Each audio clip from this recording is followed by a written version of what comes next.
اہم خبر آپ کے ساتھ شیئر کر رہے ہیں۔ کراچی میں فائرنگ کا یہ افسوسناک واقعہ پیش آیا۔ کراچی کا علاقہ ہے ڈیفنس فیز 2، جہاں پر نامعلوم افراد کی جانب سے گاڑی پر فائرنگ کی گئی۔ اگر آپ پہلی بار ہمارے چینل پر آئے ہیں تو چینل کو سبسکرائب کر کے بیل آئیکن پریس کریں۔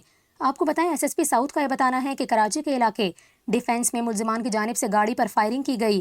15 پر عینی شاہد نے پولیس کو فائرنگ کی اطلاع دی۔ فائرنگ کے نتیجے میں فلاور ملک کا تاجر جاں بحق ہو گیا۔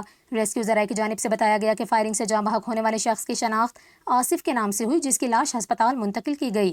اور یہ بھی بتایا گیا کہ مقتول کی امبرائڈری کی فیکٹری ہے، 60 سال کے قریب اس کی عمر ہے۔ اس کے علاوہ آپ کو بتائیں کہ ایس ایس پی ساؤتھ کی جانب سے بتایا گیا کہ یہ واقعہ ڈکیتی مزاحمت ہے یا کچھ اور، یہ کہنا قبل از وقت ہوگا۔ قتل سے متعلق مزید معلومات بھی حاصل کی جا رہی ہیں۔ ایس ایس پی ساؤتھ کے مطابق مقتول فلاور مل کا مالک تھا۔ ابتدائی طور پر واقعہ ٹارگٹ کلنگ کا لگتا ہے، مقتول سے کوئی چیز بھی نہیں چھینی گئی۔ انہوں نے کہا کہ اس افسوسناک واقعے کی مختلف زاویوں سے تحقیقات کر رہے ہیں۔